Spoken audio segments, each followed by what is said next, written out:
நல்ல விமர்சனம் கொடுத்து அந்த படத்தை பெரிய வெற்றி படமாக்குனீங்களோ அதே மாதிரி சூதுகம் பார்ட் 2 நிறைய கனெக்ஷன்ஸ் இருக்கும். இதில் ரொம்ப கம்ப்ளீட்டாக ஒரு ஹியூமர், நல்ல காமெடி படம். மிர்ச்சி சிவா சாரோட ஸ்டைல் ரொம்ப பிடிக்கும். I'm big fan of you sir. அவரோட இருந்தோம்னாலே கலகலப்பாக இருக்கும். இப்போ பாருங்க, இப்போ அவர் இங்கே வந்து பேச ஆரம்பிச்சோன்னா அவ்வளோ சிரிப்பும் சந்தோஷமும் அந்த அளவுக்கு ஜாலியாக இருக்கும். ஸோ நான் மெயினாக வந்ததே பாண்டிச்சேரியிலேருந்து கிளம்பி அவரோட ஸ்பீச் பார்க்குறதுக்கு தான். So lovely working with you sir. என்னோடய ஃபஸ்ட் ரிலீஸ் கலகலப்பு ஹீரோ. நாங்கள் அதிகமாக அடிக்கடி மீட் பண்ணிக்குவோம். பட் திரும்ப இந்த படத்தில் ஒர்க் பண்ணது ரொம்ப சந்தோஷம். இங்கே வருகை தந்திருக்கும் அனைவருக்கும் நன்றி. Gangaraj sir, thank you so much sir கோ ப்ரொடியூஸ் பண்ணதுக்கு. டிஓபி கார்த்திக் சார் வந்து நீங்கள் எத்தனை சீன் எழுதி வச்சுருந்தீங்கனாலும் எடுத்து கொடுத்துருவாரு. அந்த அளவுக்கு ஒரு ஸ்பீடு கேமரா, ரொம்ப நல்லா பண்ணியிருக்காரு. அர்ஜுன் எல்லாரும் சொன்ன மாதிரி பயங்கரமான ஹார்ட் ஒர்க், டெடிகேட்டட் பர்சன். எத்தனை ஆர்டிஸ்டோட டேட் இஷ்யூ இருந்தாலும் சரி, இவங்க 3 மணி நேரத்தில் இருப்பாங்க, அவ்வளோதான் டைம் அப்படின்னாலும் அழகாக எடுத்து கொடுத்துருவார் படத்தை. அர்ஜுனை பற்றி நீங்கள் நல்ல விமர்சனங்கள் எழுதி அவர் இன்னும் பெரிய இயக்குனராக அடுத்தடுத்து பிரசாரில் அடிக்கடி வரணும். இங்கே வருகை தந்திருக்கும் அனைவருக்கும் நன்றி. தேங்க்யூ. சந்தோஷமான விஷயம், இன்னொன்று மறக்க முடியாத விஷயம். சூதுகம் ஃபஸ்ட்டு நான் ஆக்ட் பண்ணேன். கருணாவோட அப்பாவாக தான் நடித்தேன். அதுலேயும் ரொம்ப நல்ல பேர், இதுலேயும் நிச்சயமாக நல்ல பேர் வரும். ரெண்டாவது, எங்கள் மாமா கூட வந்து எனக்கு ஒரு 40 ஆண்டுகளாக பழக்கம் இருந்தாலும் இந்த படத்தில் தான் அவர் கூட ஃபஸ்ட்டு சேர்ந்து நடிக்கிறேன். இல்லை மாமா? ஆமாம். அதே மாதிரி அர்ஜுன் வந்து ரொம்ப அற்புதமான ஒரு தம்பி. ரொம்ப அருமையாக சொல்லிக் கொடுத்து இந்த மாதிரி இருக்கணும் அப்படின்றத கேட்டுக்கிட்டு அப்படி வாங்கக்கூடியவர். எல்லாருமே ரொம்ப நல்ல டைப். மறக்க முடியாத விஷயம், டிசம்பர் 28 அன்னைக்கு ஷூட்டிங். மாமா வந்திருக்காங்கன்னு சந்தோஷப்பட்டு ரவி அண்ணனும் நடிக்கிறாங்க அப்படின்னா சந்திரசேகர் மாமாவனுடைய கேரவனில் தான் போய் உட்கார்ந்து வாடா சாப்பிட்லாம் அப்படின்னாப்புல. டிஃபனை பிரிக்கும்போது தான் வந்து ஒருத்தர் சொன்னார், நம்முடைய அருமை அண்ணன் கேப்டன் விஜயகாந்த் அவர்கள் மறைந்தார் அப்படின்ற ஒரு செய்தி. நாங்கள் அன்றைக்கி சாப்பிடவே இல்லை, மூடே இல்லை. நான் அழ ஆரம்பித்தேன். நான் ஒரு பக்கம் அழுகுறேன், மாமா ஒரு பக்கம் அழுகுறாப்புல. என்ன பண்ண முடியும்? அன்றைக்கி அந்த ஷூட்டிங் முடிச்சுட்டு 29ஆம் தேதி அந்த அண்ணனுடைய இறுதி நிகழ்வில் கலந்துக்கிட்டேன். அதனால் இந்த ஷூட்டிங் நடந்தது என்றைக்கு அப்படின்றத மறக்க முடியாத ஒரு விஷயம். கிட்டத்தட்ட இப்போ 1 வருஷம் நெருங்க போகுது. நல்லபடியாக அண்ணன் அவர்கள் எவ்வளோ பேரை வாழ வச்சவர். அவருடைய ஆசீர்வாதம் தம்பி அர்ஜுன் அவர்களுக்கும் இருந்து, இந்த ப்ரொடியூசர் எல்லாருக்கும் இருந்து, ஹீரோ சிவா அவர்களுக்கும் எல்லாருக்கும் அவருடைய மனமார்ந்த அந்த வெள்ளை மனதனுடைய ஆசீர்வாதம் இருந்து இந்த படத்தை மிகப்பெரிய வெற்றி படமாக ஆக்க வேண்டும் என்று அவருடைய ஆன்மாவை வேண்டிக் கொள்வதோடு, என்றென்றைக்கும் ஆதரவு கொடுத்து கொண்டிருக்கக்கூடிய பத்திரிகை நண்பர்கள், ஊடக நண்பர்கள், சகோதரர்கள் எல்லோருக்கும் என்னுடைய மனமார்ந்த வேண்டுகோளை வைக்கின்றேன். நன்றி, வணக்கம். சிவா கருணா கூட நடித்த அதே படத்தில் இந்த படத்திலேயே வந்து ராதாரவி கூடயும் பாஸ்கர் கூடயும் சேர்ந்து நடிக்கின்ற ஒரு வாய்ப்பும் எனக்கு கிடைத்தது. அப்போ எனக்கு நினைவுகளெல்லாம் வந்து ஒரு 45 வருஷமாக அந்த நினைவுகள் அப்படியே ஓடிக்கிட்டே இருக்குது. இன்றைக்கும் இந்த மேடையில் நின்று இந்த படத்திலே ஒரு கதாபாத்திரத்தை ஏற்று நடித்து இன்றைக்கும் ஒரு கலைஞராக, நான் அரசியல் களத்திலே இருந்தாலும், பொது வாழ்க்கையில் இருந்தாலும், அரசு துறையில் இருந்தாலும், நான் விரும்பி சென்னைக்கு ஓடி வந்தது ஒரு நடிகராக வர வேண்டும் என்று. அந்த தொழில்தான் என் நெஞ்சுக்குள்ளே நிறைந்து கிடப்பது. அது இன்றைக்கு வரைக்கும் எனக்கு கிடைத்திருக்கிறது என்றால் அதற்கு காரணம் கலையுலக பெருமக்களும், பத்திரிகை நண்பர்களும், ஊடக நண்பர்களும், தமிழக மக்களும் தான். அதற்காக இந்த மேடையில் நின்று நான் எல்லோருக்கும் என் நெஞ்சார்ந்த நன்றியை நான் சொல்ல கடமைப்பட்டிருக்கிறேன். நாங்கள் அவர் வந்து ஜூனியர், சீனியர், புது நடிகர் படம் அப்படின்லாம் பார்க்கல. அவர் அந்த கதாபாத்திரமாக பார்த்து ரொம்ப சுலபமாக எங்களை நடிக்க வச்சு எந்த டென்ஷனும் இல்லாமல் அருமையாக டைரக்ட் பண்ணார். அவருக்கு கேமராமேன் ரொம்ப உதவியாக இருந்தார். ரொம்ப ஃபாஸ்ட்டாக ஒர்க் பண்ணாங்க. டயர்ட்னஸே இல்லாமல் கலைஞர்களை பாதுகாத்து கொண்டார்கள் அவர்கள். அருமையாக வந்திருக்கு. நான் வந்து இந்த முழு படத்தை பார்க்கல, டப்பிங்கில் பார்த்தேன். எனக்கு நிறைவாக இருந்தது. ஒரு நல்ல கதாபாத்திரம் கொடுத்த தயாரிப்பாளர்களுக்கும் இயக்குனருக்கும் என்னுடைய நெஞ்சார்ந்த நன்றியை நான் தெரிவித்துக் கொள்கிறேன். அர்ஜுன் வந்து எஸ்ஜே அர்ஜுன். இப்போ எஸ்ஜேல வந்து சூர்யா வந்து நடிகரில் கலங்கிட்டு இருக்காரு. இந்த படத்துக்கு அப்புறம் எஸ்ஜே அர்ஜுன் வந்து டைரக்டரில் கலங்க போகிறாரு. அது நிச்சயமாக உறுதியாக தெரியாது. அவர் வரணும். அவர் சரியாக கால்குலேட் பண்ணி ப்ரொடியூசருக்கு செலவு இல்லாமல் எடுக்கிற, எனக்கு தெரிஞ்சு வந்து ராமநாராயணன், கேஎஸ் ரவிக்குமார் அந்த வழியில் வந்து அற்புதமான ஒரு இயக்குனராக அவர் அமைந்திருக்கிறார். அதனால் எனக்கு ரொம்ப மகிழ்ச்சி. ரொம்ப பெரிய புத்திசாலி. மக்களுக்கு தெரிந்த சிவா வந்து காமெடி ஹீரோ, காமெடி கதாநாயகன். அவர் வந்து சிரிக்க வைப்பார், மேடையில் சிரிக்க வைப்பார். அது அல்லாமல் வாழ்க்கையினுடைய தத்துவம் உணர்ந்தவர், வாழ்க்கையினுடைய போராட்டங்களை உணர்ந்தவர். இப்போ நாம் பற்றிருக்க ஸ்ட்ரகிள் எல்லாம் சொல்லும்போது அதை உள்வாங்கி கொண்டு இந்த 45 ஆண்டு கால அனுபவத்தை சொல்லும்போது அவர் சொல்கிற அதை கண்டென்ட்டை வாங்கிட்டு அவர் சொல்லுவாருங்க. அது வந்து ரொம்ப பிரமாதமாகும். நமக்கு சில விஷயங்களை, பல செய்திகளை கற்றுக் கொடுக்கின்ற பக்குவம் பெற்றிருக்கின்றார். ஆகவே இந்த படத்தில் எடுத்ததில் எனக்கு ரொம்ப பெரிய மகிழ்ச்சி, என்ற நம்பிக்கை எனக்கு இருக்கிறது. அதற்காக காத்து கொண்டும் நான் இருக்கின்றேன். ஆகவே இந்த நல்ல வாய்ப்பை வழங்கிய இந்த நிறுவனத்திற்கும் இந்த கலைஞர்களுக்கும் பத்திரிகை நண்பர்கள் ஒட்டுமொத்தமாக உங்களை சந்திக்கின்ற இந்த வாய்ப்பு கிடைத்ததற்காக உங்கள் எல்லோரிடமும் என்னுடைய வாழ்த்தினையும் நன்றியினையும் தெரிவித்துக் கொண்டு விடைபெறுகிறேன். வணக்கம். டயத்தில் நலன்ட்ட ஒரு கொஸ்டின் கேட்டேன். நான் வந்து நலன் இந்த படத்தில் வந்து மற்ற படத்துலலாம் வந்து பார்த்திங்கன்னா நம்ம இந்த படம் வந்து கடைசி ஒரு கருத்து சொல்லுவாங்க. அதோடு இந்த படம் வந்து ஒரு மொராலிட்டியாக வந்து இந்த பக்கம் இருக்கிறவங்க ஜெயிக்கிற மாதிரி, அவங்க ஃப்ரீ ஆகிட்ட மாதிரி இருக்குது. நாளைக்கு நம்ம யாரையும் நம்மளை கிரிட்டிசைஸ் பண்ண மாட்டாங்களா அப்படின்னு கேட்டேன். இல்லை சார், இது வந்து இந்த படத்தை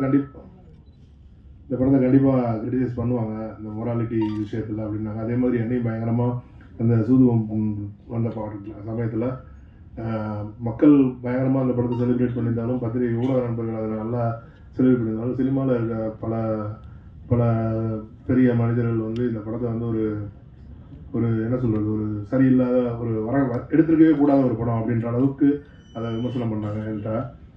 அது அப்போ நான் திருப்பி இதை வந்து நான் முதலே பேசிகிட்டு இருக்கும்போது நல்ல நேரத்தை சொன்னார். நான் சார் இந்த படத்துக்கு அப்படி தான் பேசுவாங்க, ஆனால் இந்த படத்தை வந்து ஒரு படமாக நான் வந்து கன்சீவ் பண்ணலை.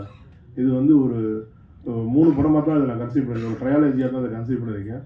இதுக்கு அடுத்து ஒரு படம் எடுக்கணும். 3வது படமாக சூதுவும் தர்மம் வெல்லும் அப்படின்னு சொல்லி ஒரு படம் எடுத்து தான் சார் முடிக்கணும். அந்த 3 படம் முடிக்கும் போது தான் இந்த 3யுமே வந்து அவங்களால கம்பேர் பண்ண முடியும் அப்படின்னு அவர் சொல்லியிருந்தேன். ஸோ சூதுவம் முடிச்சு நானும் நலனும் சூதுவம் 2க்கான ஏற்பாடுகள் நடந்துட்டு இருக்கும்போது அவர் ஒரு கட்டத்தில், சார் இந்த கதையை வந்து என்னால் எழுதுறதுக்கு எனக்கு இன்றைக்கி இருக்கிற நான் சூழ்நிலை என்னால் எழுத முடியல, அதனால நம்ம ரீமேக் எடுத்து வாங்கி வச்சுருக்க காதல் நடந்து போவோம், அங்கே எடுத்துடலாம், அதுக்கப்புறம் கொஞ்சம் நாள் கழிச்சு நம்ம இந்த சூதுவம் 2 எடுக்கலாம் அப்படின்னு அவர் சொன்னார். சரி, ஓகே. ஏன்னா நான் காதல் நடந்து போகும் நாங்கள் இப்போ ஆரம்பிக்கும் போது அது சூதுவம் 2வாக தான் ஆரம்பித்தோம். அந்த படத்துக்கு அட்வான்ஸ் கொடுத்து ஆஃபீஸ் போட்டது, ஒர்க் நடந்தது எல்லாமே சூதுவம் 2க்காக தான் அது வந்து அந்த டைத்தில் ஒர்க் ஆரம்பிச்சது. படத்தை எழுத ஆரம்பிச்சிட்டேன் அப்படின்னாரு. அந்த டைத்தில் அவர் வந்து ஸ்டுடியோ கிரீனுக்கு ஒரு கமிட்மெண்ட் இருந்துச்சு. இப்போ வாவாத்தி இருக்கு இல்லையா, அந்த ஸ்கிரிப்ட் எழுதிட்டு இருந்தார். அப்போ அவர் இந்த ஸ்கிரிப்டை நான் எழுதுனேன், வாவாத்தி எழுதிட்டு இருக்கேன் சார், என்னால் இப்போ சூதுவம் 2வில் கான்சென்ட்ரேட் பண்ண முடியல, நான் வந்து லைனை சொல்லிடுறேன், நீங்கள் நம்ம டீம் ஒன்றை போட்டு எழுத ஆரம்பிங்க அப்படின்னாரு. அப்படி ஆரம்பிச்சது தான் இந்த சூதுவம் 2வோட லைன். ஏன்னா ஒன்லைன் வந்து அவர் நலன் சொன்னார், நலன்குமார் சாமி இந்த படம் சூதுவம் 2 படம் எப்படி இருக்கணும் அப்படின்ற ஒன்லைன் வந்து நலன்குமார் சாமி என்கிட்ட சொன்னார். அப்போ அதுக்கு யார் நம்ம ஒரு ஸ்க்ரீன் பிளே எழுதுறதுக்கான ஒரு டீம் வேணும் அப்படின்னும்போது எனக்கு அர்ஜுன் ஞாபகத்துக்கு வந்தார். ஏன்னா அர்ஜுன் வந்து என்னோட முண்டாசுப்பட்டி படத்தில் தான் அவருக்கு ஃபஸ்ட்டு படம் அசிஸ்டண்டாக அவர் ஃபஸ்ட்டு. அதுக்கப்புறம் என்னோட இன்டர்நெட் நாளையிலையும் அவர் ஒர்க் பண்ணியிருந்தார். அதுக்கப்புறம் ராட்சசன் அவர் தான் ஸ்க்ரீன் பிளே பண்ணியிருந்தார். சரி, நான் இவர் நல்ல காமெடி சென்ஸ் இருக்குது அப்படின்னு சொன்னனால அவரையும் யோகராஜ் வந்து நல்லனோட கிட்டத்தட்ட ஒரு 10 ஆண்டு காலம் ட்ராவல் பண்ணியிருந்தார். நல்லன்னு சொன்னார், யோகராஜ் வச்சுக்கோங்க, கதிரை வச்சுக்கோங்க. அப்புறம் அவரோட கதை விவாதத்தில் இருக்க ஒரு நண்பர்கள் 2 பேரை கூப்பிட்டு இவங்க எல்லாத்தையும் வச்சு இந்த டீம் அசம்பிள் பண்ணுறது 2019 நாங்கள் இந்த கதையை எழுத ஆரம்பித்தோம். இந்த மாதிரி ஒரு ஆளுக்கு தான் சூட் ஆகும் அப்படின்னாரு. நான் கூட சொன்னேன், சார் அவர் ரொம்ப இதாக இருப்பார், நம்ம வேணால் வேறு ஏதாவது அதை மாதிரியே வேறு யார்ட்டையா ட்ரை பண்ணணும்னு சொல்லிட்டு யூஇசிஎல் சார்ட்டெலாம் போய் கதை சொன்னோம். அவர் நடிக்கிறேன்னு சொன்னார் இந்த படத்தில். நான் என்னோட லீஸ்ட் சான்ஸாக வந்து வேணால் யூஇசிஎல் சார் வேணால் நீங்கள் இந்த படத்துக்கு வச்சுக்கலாங்க, அது ரொம்ப அப்படின்னா அவர்கிட்ட நான் வந்து அந்த டைமில் சொன்னேன். அப்போது இந்த ஸ்கிரிப்டை வாங்கி படிச்சிருந்தார் விஜய் சேதுபதி சார். அவர் வந்து கார்த்திக் சுப்ராஜ் மூலமாகவும் என் மூலமாகவும் நல்லா இன்ஃப்ளூயன்ஸ் பண்ணுறோம் நாங்கள் வந்துட்டு. நலன் வந்து எனக்கு வேணவே வேணாம், நான் வந்து விஜய் சேதுபதி சார் வந்து எனக்கு வேண்டாம், இவர் வந்து நான் வேறு மாதிரி யோசிச்சு வச்சுருக்கேன், இவர் வந்தாலும் படம் வேறு மாதிரி ஆயிரும், அதனால் எனக்கு வேணாம்னு சொல்லி ஒரு வாரம் ஆச்சு எனக்கு கன்வின்ஸ் பண்ணுறதுக்கு, எனக்கும் கார்த்தி சுப்புராஜுக்கும் அந்த படத்துக்குள்ளே விஜய் சேதுபதியை கொண்டு வருது. ஆனால் அது வந்ததுக்கப்புறம் அவர் தன்னோட நடிப்பு திறமையாலையும் அவரோட மேனரிசத்தினாலையும் அந்த கேரக்டரை வேறு மாதிரி டெவலப் பண்ணி வேறு மாதிரியான ஒரு ஹிட்டை அந்த படம் ஒரு கல்ட் கிளாசிக் ரேஞ்சுக்கு அந்த படம் போயிடுச்சு. அகில உலக சூப்பர் ஸ்டார் திருச்சி சிவா அவர்கள் தான். ஏன்னா இந்த கேரக்டர் எஃபர்ட்லெஸ்ஸாக பண்ணக்கூடிய இந்த படத்தில் வந்து கதாநாயகன் கேரக்டர்ன்றது வந்து ஒரு பயங்கர இதெல்லாம் இல்லாமல் ஒரு எஃபர்ட்லெஸ்ஸாக இருக்கக்கூடிய ஒரு கேரக்டராக அது டிசைன் ஆகிருந்துச்சு. ஸோ அதை வந்து அவரால் மட்டும்தான் அதை கேரி ஓவர் பண்ண முடியும் அப்படின்றதுக்காண்டி நாங்கள் அவரை வச்சுக்கிட்டோம். அதே மாதிரி சூதுவோமை பொறுத்த வரைக்கும் நலன் என்கிட்ட சொன்னது, நலனே என்கிட்ட சொன்னதும் சரி, சூதுவோமை பொறுத்த வரைக்கும் அருமை பிரகாசம் தான் ஹீரோ, மற்ற எல்லாருமே அவர் சுற்றி நடக்கிற விஷயங்கள் தான். சூதுவோமை யார் இல்லாமல் எடுக்க முடியும், அருமை பிரகாசம் இல்லாமல் சூதுவோமை எதையுமே எடுக்க முடியாததுனால அவர் கேரக்டர் நான் கர்நாடகா எழுதும்போது சொன்ன கர்நாடகா நான் இந்த மாதிரி இப்போ ஸ்கிரிப்ட் எழுதிட்டு இருக்கோம், நீங்கள் முடிஞ்சவொடனே நீங்கள் தான் பண்ணி ஆகணும், வேறு ஆளே கிடையாது, அந்த கேரக்டர் நம்ம வேறு ஆளாச்சும் பண்ண முடியாதுன்னு. ஸோ அந்த மாதிரி பண்ண ஆரம்பித்தாங்க. ரொம்ப நல்லா வந்துருந்துச்சு. இந்த படம் எடுக்கும்போது பாடல் பண்ணியிருக்காரு. அவருக்கு தான் முதல் படம் எட்வின் லூயிஸ் சொன்னாதுன்னு. அவர் லண்டனில் படிக்கிறது கண்டிப்பாக இருக்காரு. ஏதோ பெரிய ஸ்கூலில் ட்ரினிட்டி ஸ்கூலில் ஏதோ மியூசிக் ஸ்கூலில் ஏதோ கோர்ஸ் பண்ண போயிருக்காரு. இன்னொரு பையன் வந்து ஹரின்னு சொல்லிட்டு அவர் வந்து ஸ்கோர் பண்ணியிருக்காரு இந்த படத்துக்கு. 2 பேருமே அவங்களால வர முடியல. மற்றபடி இந்த படத்தில் வந்து கவின், இந்த பையன் வந்து கவி இந்த படம் பார்க்கும்போது இந்த படம் நல்லா இருக்குது, இந்த படம் கண்டிப்பாக தேட்டரில் ஓடும், இந்த படத்தை பற்றி நம்ம தைரியமாக பேசலாம் அப்படின்ற அளவுக்கு கான்ஃபிடன்ஸ் கொடுத்துருக்கு இந்த படம் மக்களுக்கு பிடிக்கும்னு நான் நம்புகிறேன், உங்களுக்கும் பிடிக்கும்னு நம்புகிறேன். இறைவன் அருளில் இந்த படம் நல்லபடியாக ரிலீஸ் ஆகி எல்லாருக்கும் பிடிக்கிற மாதிரி இருக்கணும்னு நினைக்கிறேன். எப்போயும் என்னோட இது வந்து எனக்கு 20வது ரிலீஸ். இந்த படம் வந்து 21வது ரிலீஸ். இந்த 20 ரிலீஸ்லையுமே எனக்கு வந்து மிகப்பெரிய சப்போர்ட் பண்ணியிருக்கீங்க. Despite of the movies positive and negative எனக்கு ரொம்ப பெரிய ஹெல்ப் பண்ணியிருக்கீங்க ஊடகத்துறையிலேருந்து. அந்த சப்போர்ட் நன்றி. ஸோ அதில் சார் தான் ப்ரொடியூசரு. ஸோ அதில் நாங்கள் வந்து பிரமிப்பாக நாங்கள் பார்க்குறது என்னன்னா, அங்கே அந்த ஆஃபீஸில் சாரும் நலன் சார் வந்து வெளில நின்று எப்போயாவது பேசிகிட்டு இருப்பாங்க. அப்போ சூதும் படம் முடிஞ்சு ரிலீஸ் ஆகிருந்தது. நாங்கள் வந்து அவங்க வெளில இருக்காங்கன்னா அவங்க திருப்பி வெளில அவங்க தாண்டி போகிற வரைக்கும் கிராஸ் ஆகி போக மாட்டோம். ஏன்னா தாண்டி போகிறதுக்கே பயமாக இருக்கும் எங்களுக்கு. ஏன்னா 2 பேரும் அப்படி பிரமிப்பாக இருக்கும் எங்களுக்கு.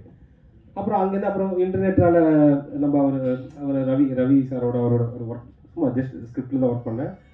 ஸோ அதுக்கப்புறம் என்னோடய ட்ராவல் வந்து ராட்சசன் ஸ்க்ரீன் ப்ளே பண்ணேன். அப்புறம் யங் சன்னு ஒரு படம் பிரபுதேவா மாஸ்டர் வச்சு பண்ணேன். அப்படியே மார்க் ஆண்டனி அப்படின்னு சொல்லி போயிட்டே இருந்தது. ஒரு 13 வருஷம் கழிச்சு சார் திருப்பி கூட்டார்.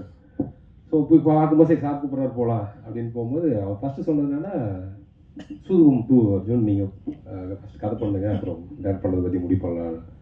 சரி ஓகே கதைக்கு ஒத்துக்கிட்டு நாங்கள் போயிட்டோம். அப்புறம் கதை முடிச்சதுக்கப்புறம் அர்ஜுன் நீங்களே டேரக்ட் பண்ணுங்கன்னா ஹாப்பியாக வந்து என் ஃப்ரெண்ட்ஸுக்கெல்லாம் வந்து ஏன்னா சூதுகம் 2 வந்து சார் வந்து பண்ண சொல்லியிருக்காரு அப்படின்னு சொன்னோடனே யார் முகத்துலேயும் சந்தோஷம் இல்லை, நல்லா பேய் அறிஞ்ச மாதிரி இருந்தாங்க. ஏன் என்னடா அப்படின்னா, ஏன்னா எந்த மாதிரி விஷயத்தை ஒத்துட்டு வந்திருக்க, சூதுகம் படத்தை பற்றி தெரியுமா உனக்கு, அது சிவிசார் கம்பெனி இப்போ ப்ரொடக்ஷனை பற்றி உனக்கு தெரியுமா, அங்கே போன இன்னும் ஆவன்னு உனக்கு தெரியுமா, இது டிகிரி வந்து.